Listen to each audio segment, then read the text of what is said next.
A lot of people make New Year's resolutions. So the most common, apparently, is losing weight, going on a diet. But my next guest says, how about a different kind of diet? How about a financial fast, a 21-day financial fast? You know, last time we had this lady on, we got enormous reaction, especially from fat people who were glad to sort of switch over to something that didn't require as much physical pain. But for a lot of people, it can. Or the Michelle Singletary on getting your fiscal house in order. Good to have you back. I'm so glad to be back. All right, so let's talk a little bit about what you are advocating. That, you know, you're not saying don't go on a diet and all that stuff, but focus on your finances and going on a spending diet. What do you mean? So for 21 days, you're not going to buy anything that is not a necessity. And here's the thing that people freak out about. You can't use plastic, debit, or your credit card. So everything's going to get shut down. Now, well, what's a necessity? We're calling food and medication. I like how you point out personal hygiene products. That's good. Right. So food, and when I say food, I mean going to the grocery store, but you can't have that big old steak. You know, we're going to cut the food budget down as well. No. You didn't say that last. You said the steak was fine and the ring-dings were okay.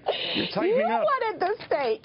All right. But you, even when you grocery shop or get necessities, you have to fine-tune those necessities, right? Exactly. The whole idea is to shut down this whole thing that we spend so much time spending that we don't even realize how much we're spending. If you go to the ATM and you take out $20, you know, a day later you're like, where did that money go? And so for 21 days you're shutting everything down. And the key thing is that when you follow it with the book, The 21-Day Financial Fast, every day that you read one chapter a day, and every day addresses different areas of your financial life, like saving, getting rid of that monkey on your back called debt, how to teach your kids about money, how to save for college, how to tithe. Oh, by the way, on the kids thing, in. no, I didn't mean to interrupt you. I just did. That's right. But I mean, when you talk about our kids not getting online either, especially to retail sites, why? That's right. That's right. You know, my kids, when we do it, you know, with my husband, I have to double bolt our bedroom door because they want to come in and smother us because we shut everything down.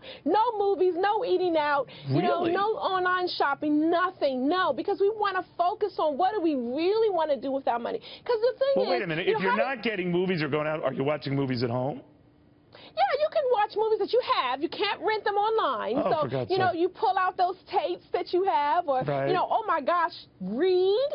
You know? But you actually urge families to, yeah, you actually urge families to do something novel like talk to each other. There's a concept. Exactly. Our family's big on playing family games, so we get out all those games that you bought, you know, all those games you got for Christmas, and you play them. We love catchphrase, for example. That's one that we play. As long as it's not Monopoly, that takes forever. Forever. No, and they get bored after a while. Yeah. They do. I remember when my daughter was little, we had Candyland. I took all the ones that removed the shortcuts, and you know, because I just, come on, let's go. All right, but you're also saying that if you do this for 21 days, I guess, you kind of get used to it. You kind of get used to the things that are really necessary and those that are not. That's exactly right, because we spend so much time buying and spending and looking that we don't put our money where we really say we value. Like, you want to say put your kids through college, but when you look at where you're spending your money, you're not putting money in the 529 plan. You want to retire before you need a walker, but you're not putting money in your 401k at the rate that you need to retire the way you want. So, you know, and here's the thing. I'm not one of those people that say you can't go to Starbucks or buy really expensive coffee, because at the end of the fast, if that's something that you say, look, I need this so that I don't slap my coworker when I get to work, have that coffee. And, you know, truth be told, that's not going to keep you from being a millionaire. Then why don't you say that at the outset? Then is it the coffee is something you desire, then give it to them. Because you want to shut everything down so that when you reboot, you know what is truly valuable. But I bet a lot of folks, even with the 21 days, like a lot of people go on diets, not that I would know, they fail, right? They stumble and fail, and do they reboot for the new year and fail again? What's the percentage of people who apparently 9 out of 10 dieters gain all the weight back? What's the percentage of your customers? Right. You know, when people do this, I say less than 10%, and I'm being honest about that. Less than 10% what? That fail, that's just sort of give up. What happens is maybe they'll slip up one day. I believe 90% give up because you're such a hard taskmaster. You know, because what it is that people start to realize how much money they actually have. You know, and I mean, and the thing is, I had one person who said, you know what, I never really thought about my money and where it was going.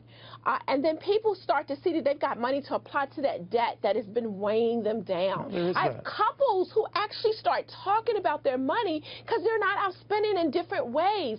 And, you know, people really want to do their money right because they know they work hard and they want something to show for it. And so when they do the fast, because there's some commentary with it, this is not like a microwave fix thing. You know, it's after I've done it at my church for years and years, and there's scripture in there. There's things to really motivate you to change because you work hard for your money, and you want to make sure that your money works hard for you. Scripture also says we have to make room for bakery products, and you do not, Michelle.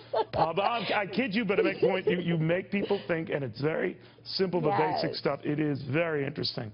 She's good at what she does. It's a great fast. Now, we're starting the nationwide fast on Sunday, January the 10th.